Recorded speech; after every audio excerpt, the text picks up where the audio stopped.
สบายดีทุกคนสบายดีมื้อนี้คอยกะสิพาทุกคนไปเบิ่งไปส้มอยู่เฮือนครัวของนาบาวตอนนี้ก็เวลา5 โมงแรกเนาะคอยสิเข้าไปเบิ่งข้างในเนาะเพราะว่ามื้อนี้น้องทรายเราแต่งกินเราจะเข้าไปเบิ่งข้างในเราสิเฮ็ดหยังกินแน่เนาะนี่ก็แม่นเฮือนครัวเนาะเฮือนครัวก็แม่นแอมด้วยสังกะสีนะสังกะสีนี่เห็นบ่อันนี้ก็ไม่แป้นเนาะนี่เอามาเบิ่งข้างนี้อีกนี่มื้อนี้ก็สังกะสีเบิดนะเพราะว่าอยู่บ้านนอกบ้านนามันก็ค่อนข้างทุกข์ยากแน่บ่มีเงินสิเฮ็ดเรือนงามๆดีๆนะโอเควันนี้เขาจะเข้าไปเลยอยู่ในเนาะนี่ไปเบิ่งมีดอกไฟเนาะเขาห้อยไว้เนาะดอกไฟเนาะเขามาผ่าเบื้องนี้ก่อนนี่อันนี้ก็แม่นยาสูบเนาะยาสูบนี่ก็แม่นแห่เนาะ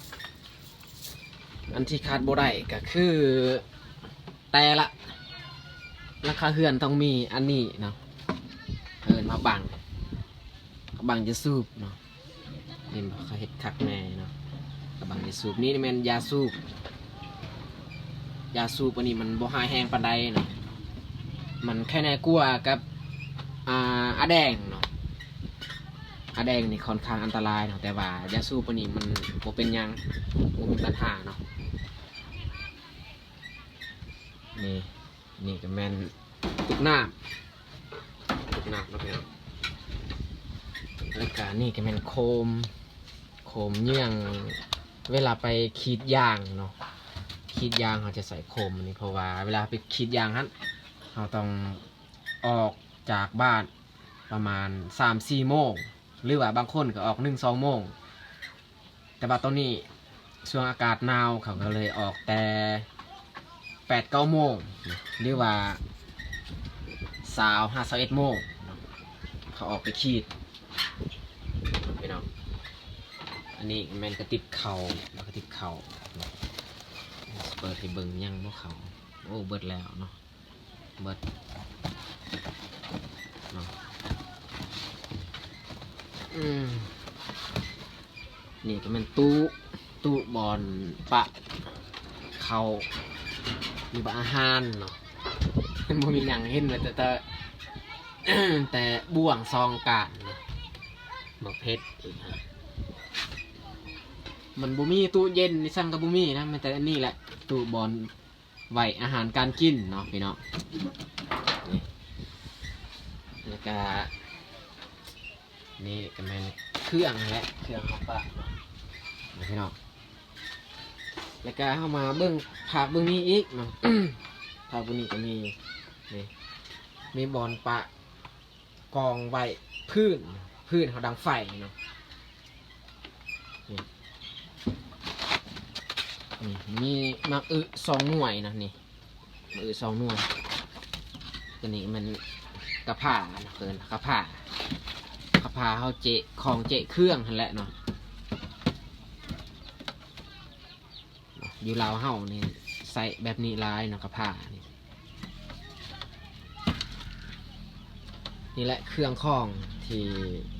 พวกนาบาวนาซาวเขาใส่หรือว่าพวกน้องเขาใส่นี่เครื่องนี่แหละเขาห้อยใบอยู่นี่แหละเครื่องใส่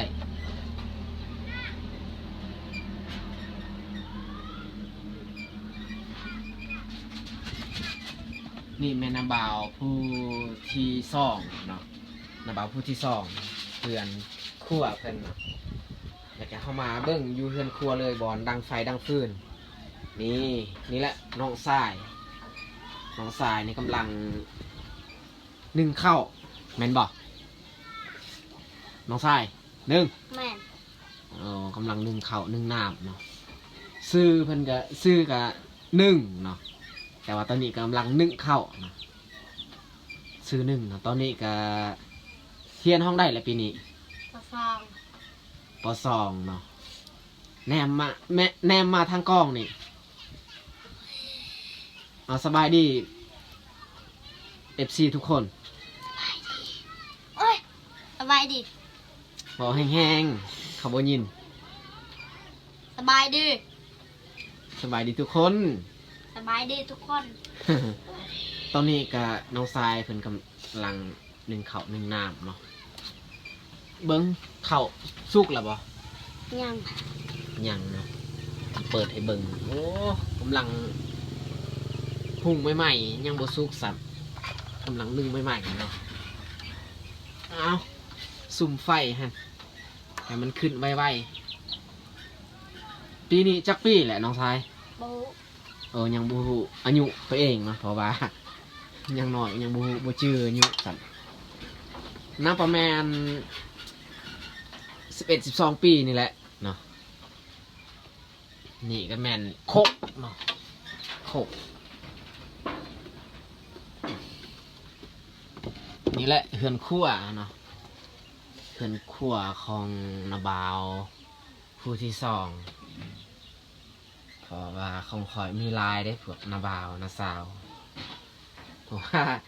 ไอ้น้องกันมันมีลายข้นเนาะอันนี้อีสังนี่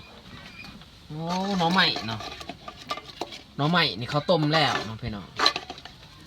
นี่หน้องใหม่หน้องใหม่ไหลต้มเรียบร้อยเลยนี่อีสังอยู่ดิโอ้น้ำมวกเนาะน้ำมวกตัวน้องสายแล้วนึ่งเข่าเนาะถอกน้ำมวกอยู่นี่ นี่ก็มันสากเนาะสากนี่เคี่ยงเนาะนี่ก็แม่นเคี่ยงคือการเคี่ยงตัวใหญ่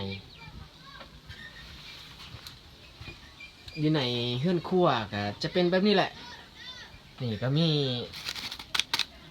สลี่เนาะอันนี้เป็นสลี่ที่เขาจะปลูกเขาจะไว้อยู่นี้เนาะเขาจะปลูกปีหน้าอีกเขาต้องห้อยไว้อยู่นี้ไก่อันไฟนะบ่ให้มันเหี่ยวบ่ให้มอดมันเจาะเนาะเขาตากไว้อยู่นี้โอ้ยควันลุกแห้งขนาดเนาะ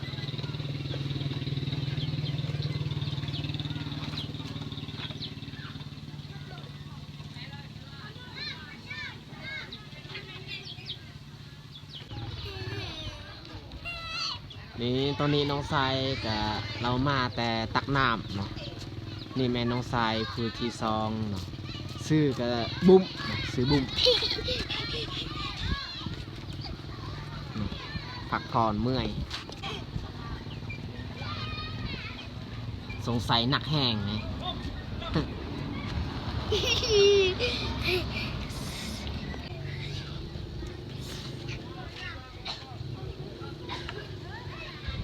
ดุมันได้น้องสายข่อย2 คนผู้หนึ่งหุงเขาผู้หนึ่งตักน้ำ